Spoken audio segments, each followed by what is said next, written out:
were being rigged before President Tinubu became president. You see, corruption was taking place before he came. So he just continued and amplified that. So what you need to do is to clear all of them at once. And if the Nigerian people are not prepared to clear all of them at once, then it means that they are not prepared yet to liberate themselves. So the question I'm still going back to is, you're not willing to work with the ADC, for example. As personally constituted, if I work with them, then I'm a hypocrite. Because it means that what is driving me is personal hatred for Tinubu. I don't really hate corruption. I don't really hate non-performance. I don't really hate indecency in government. I don't really hate bad governance. Because these people represent exactly that. So why would you now discriminate in your fight against corruption? Akans, are you not seeing them? You are a reporter. You reported all the activities in government. Are you saying that a political party that can admit somebody who did an obvious fraud with Air Nigeria openly in the airport, that we can see, are you going to say that we are blind to that? Are you going to say that if you were Attorney General and you were against the rule of law, and that now you are now in a party and you are leading in that party, and the party is comfortable with you to put you on high table, are you saying that we are going to talk about rapid development of Nigeria and those who were in the Senate for 20 years without one single progressive law? And are we going to say that because we are now angry with the present president, we are now going to align with them? When there are over 250 million Nigerians who can align with, who have clean record, who are patriotic, who have served in many capacities and are very much available and energetic. Are political parties an association or gathering of saints? I mean, there are those who will say, look, if you must change the status quo, there will be redemptive position that people must have made. There will be people who have seen the light and they will think that they could do better. And then there was people who will say, look, you can't have everyone in the political party as saint. So you're looking for an association of saints. Is that what you're looking for? I'm looking for decent people who, first, are honest. Because we all take that national pledge. You have such a political party in Nigeria. SDP. We could come to SDP, you see, we take that pledge. I pledge to Nigeria, my country, to be faithful, loyal, and honest. To serve Nigeria with all my strength, to defend her unity and uphold her honor. So help me God. SDP is a party of saints? No, SDP is a party of citizens who know that truth matters. And if you have misbehaved in the past, that's not a complete bar. But you must admit that I have misbehaved in the past. And this is what I stole from the government. And I'm returning it. And I'm saying to you that from today, there should be no corruption in the government. You can't drive to a political rally or in a cab bought with stolen money. You can't have government property still kept in your house and you are saying, let us change the country. You cannot continue to hide from accountability and you say that, well, the other person is more corrupt than me. What we are saying, we're not saying that you have to be a saint first. You have to be honest and decent. If you have done something in the past that's not good, you have to admit, well, yes, when I was in government, I didn't do too well. I made one or two mistakes here. And now I realize the country cannot continue like that. Therefore, I have joined this group of patriots to try to change it. And you can be in the back seat. You are not immediately running for another office. We are just using you as an example that nobody is above redemption. Doesn't mean that we are immediately going to make you a governor after you have been a terrible minister. But if you come out and say, yes, mea culpa, mea culpa, mea culpa. So I did wrong, it's my fault. But I'm now coming to make it good. And you will do restitution. So if you are not doing restitution, you are just unemployed and broke, or you're trying to cover up your deeds, it's your choice. And every political party doesn't have to look like the other. If your political party is an association of disgraced people who still want to make noise, that to use politics to cover accountability which are being asked, or generally just feel entitled that they must be in government all the time, you can form your political party. And if you're not coming in my lane, you're not disturbing me, why should I have problems with you? The only time that we had issues with them was when they were audacious enough to say they wanted to come to the SDP. and we look at them and say, have you seen yourself in the mirror lately? You can't come here. So except you do these following things. But now they are in their own party, they are fine. And we have not against them because Section 40 of the Constitution gives freedom of association. So you can say, I want to associate with past evildoers. I want to associate with people who are influential, but if got the influence wrongly, it's your choice. But even if the SDP has 40 million members, you see how over 200 million Nigerians who can form other political parties. So I'm not going around sermonizing from party to party, but I am saying that in the SDP, it's not just me. We've taken a decision that we want to start on a clean slate. So you are invariably telling us that you are geared up and you are ready to run again in 2027. Yes, I've told my party that, and I'm working with my party on that, and I'm making sure that we're going around the country to prepare the people. My presidency is in the hand of God, and it's when Nigerians are ready. There is no other magic. If the people are ready, we will come in. If they are not ready, we'll continue. You were lucky to get the ticket of the party the last time. What gives you the assurance that this time around luck will smile on you? That is why you don't see me lying down, waiting for luck to follow my lap. That is why I am working hard, and I know that other people are working hard as well. And I continue to do my duty to my country, to my party. And I started this duty to SDP when I was 19 years old, when I joined the party in 1991.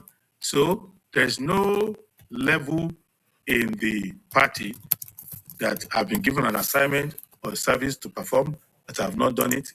I've been in Lupeju.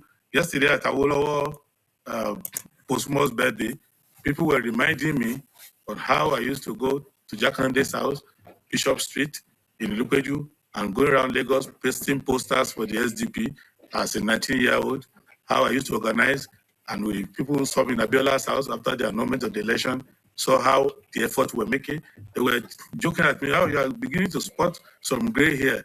You little one that I used to see in those days. So that's my level of commitment. So it's not like my ambition is pushing me. The theory here, Prince, is that the SDP, yes, presented itself for election in 2023. You flew the flag of the party, but you were not lucky enough to even be in the first three after that election. But the fear is that realistically, though, that the party may not have the national political machinery required to compete with the APC entrenched structure in 2027. Well, less political scientists have that fear. But what I can let you know is that the amount of hard work that we have to do to make the party a party of the people. Remember, this was the party, even under the harsh conditions of the military, that won the June 12 election, that brought democracy to Nigeria, that brought the first political martyr in MK Abiola, and that brought June 12, which we now observe as Democracy Day, and the party that has maintained that we should push our government and governance principle to a little to the left so that we can have social investment in the people. And that if you invest in the people and people have capacity, you are going to be able to solve all the problems of the country within a lifetime. So what we need to do is not about competing with the APC. What we need to do is to sell the party to the people. Once the people embrace the party once again, all of these other speculations go by the wayside. Our mind is focused on the people. The people are ready, and we get them ready, we will defeat any force. And that's what we're working towards. So is the structure, do you have the structure? We have. You are talking about the history of the SDP. Yes. That's in the past, that's in a long time. We are talking about present time and present realities. Do you have the structure? Our duty is to change the reality.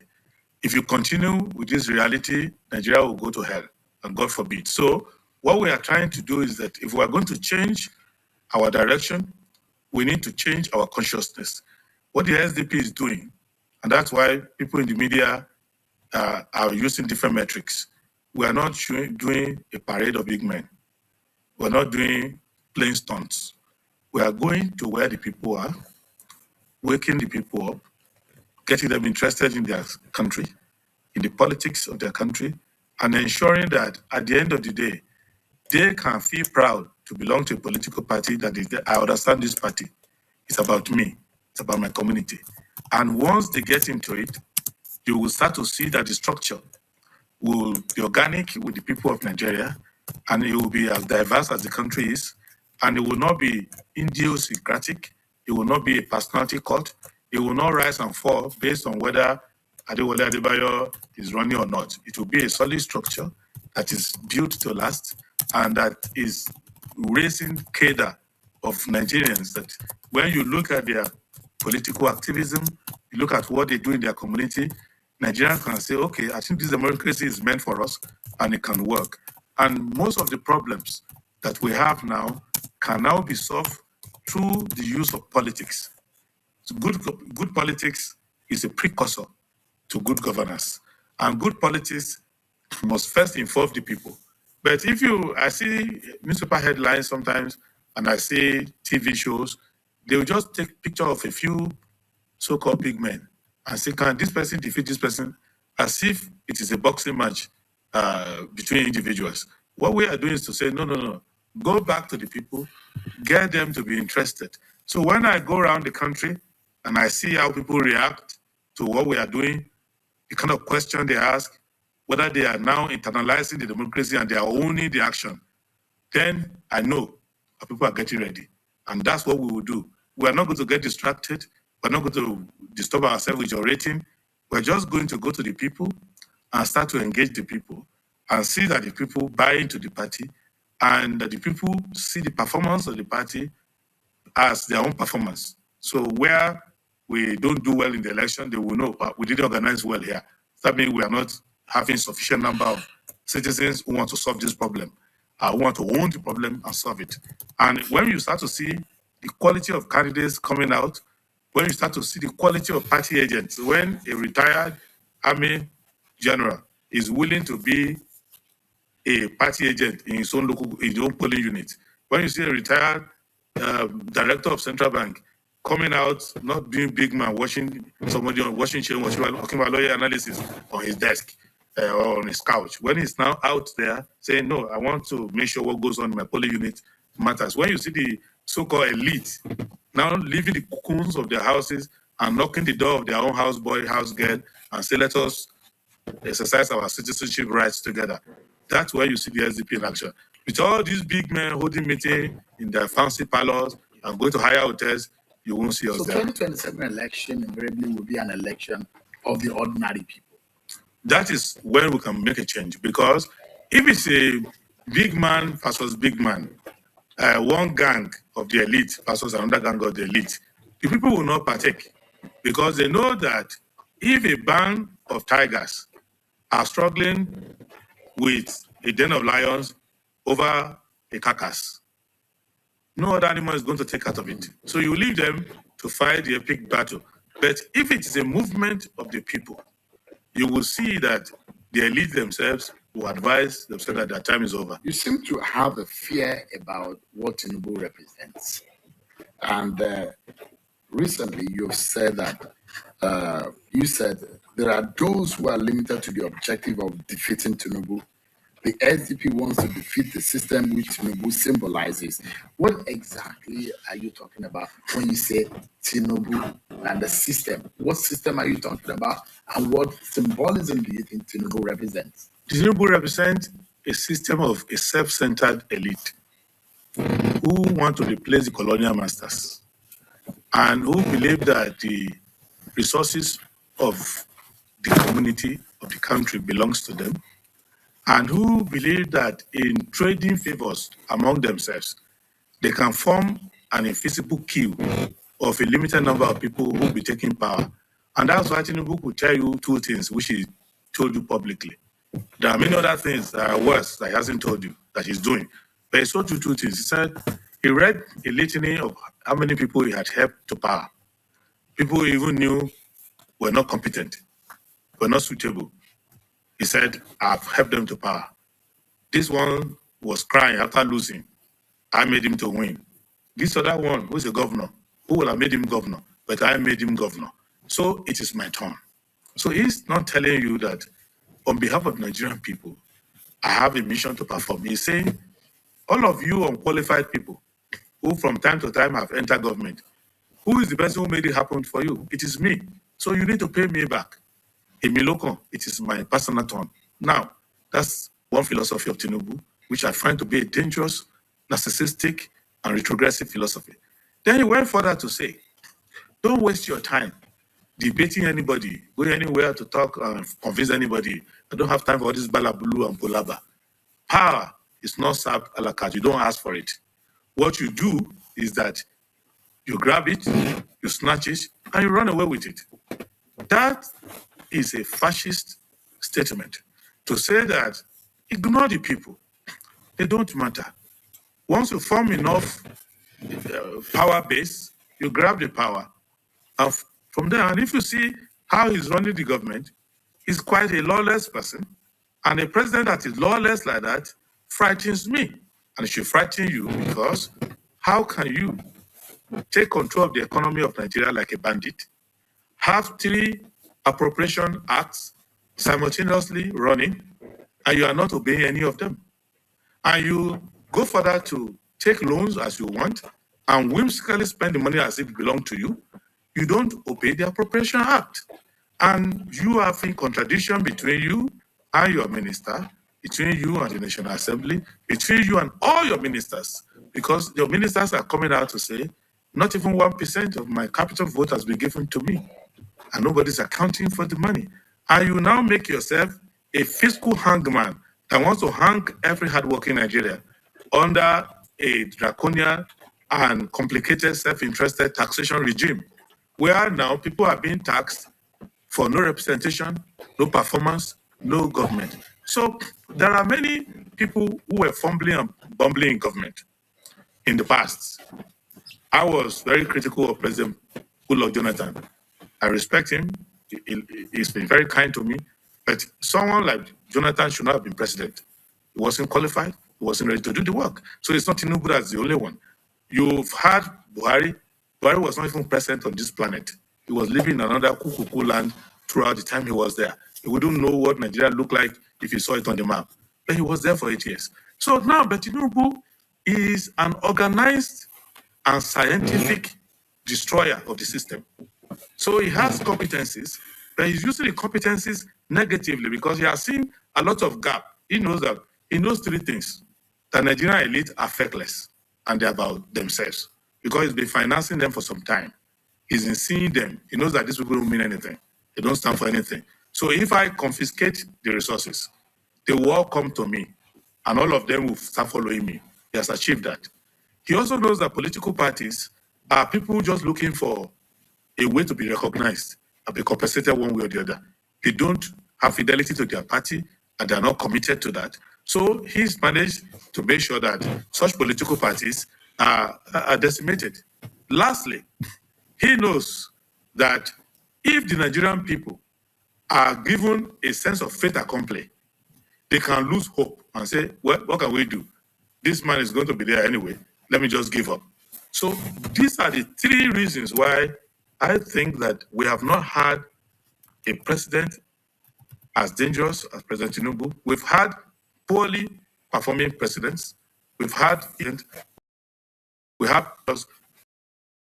not up to, but we've not had one that is what the Italian will call capo di tutti, the captain of them all, who is now coming to say, I will carry the entire government into a singularity.